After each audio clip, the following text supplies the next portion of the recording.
Hello guys, hello mga kabilarista. Recap lang po tayo dito sa laro ni na Anton Raga at saka ni Fedor Gers dito sa Perry Open semifinals po. Tingnan natin yung nangyari dito. So, sinagtat nga po ito sa 8-3 na score in favor of Fedor Gers kasi yung mga laro sa nauna kasi hindi talaga pinalad si Anton doon eh. Malas ni Anton sa break. So, ang ganda ng break and run dito ni Federer Girls. So, yun yung nangyari yung score. It's 8-3. So, kumaya natin yung nangyari dito guys.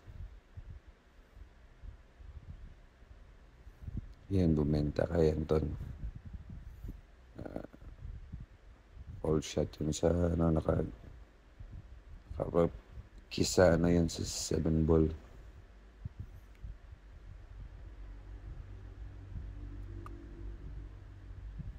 Race to 11 po ito at saka papasok sa finals yung mananalo dito. Ito ang ganda ng ginawa dito ni Anton. Pasensya na po sa pag-shortcut kasi madali na lang yung 5 ball, no, 8 ball. Ganda ng parang bola din.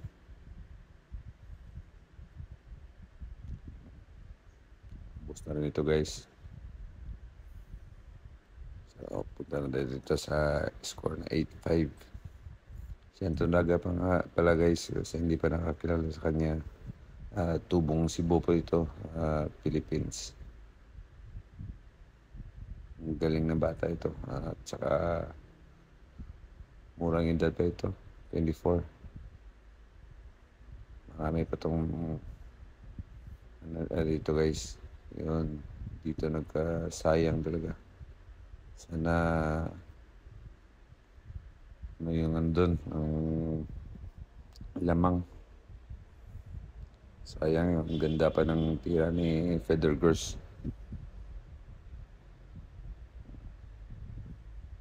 Sayang talaga yun.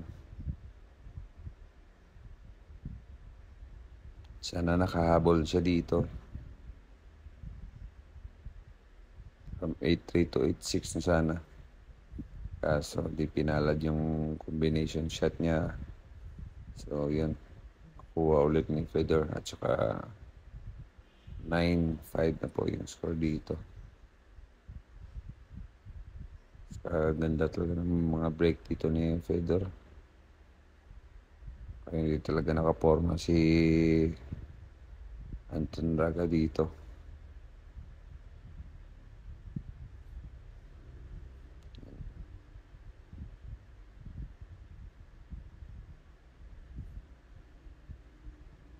Yung mananalo dito, yung kalabanin si Upin Chong yata.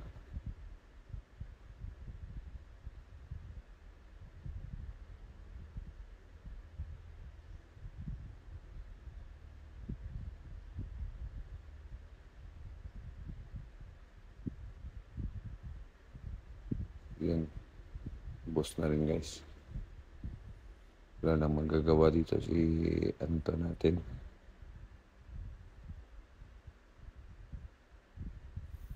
Galing kasi itong si Federer Gers eh.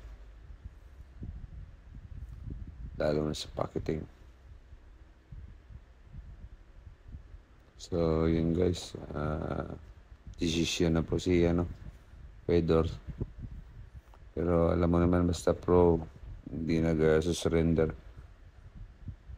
Kasi may tendency pa na nanalo dito si Anton. Break and na lang yung matapat eh. Pag pumabor sa kanya yung bola. So yun, malas talaga. Kaso yun, pasa bola ni Anton. Kaso mahirap yung layout ng bola ng 4 to 5 layout. Yun ang problema dito. Medyo napalakas pa yung tira niya doon sa 3. So, ito guys. Yun. Sobrang kapal. So, bumenta agad kay Feder ulit. So, wala na siya magagawa talaga dito.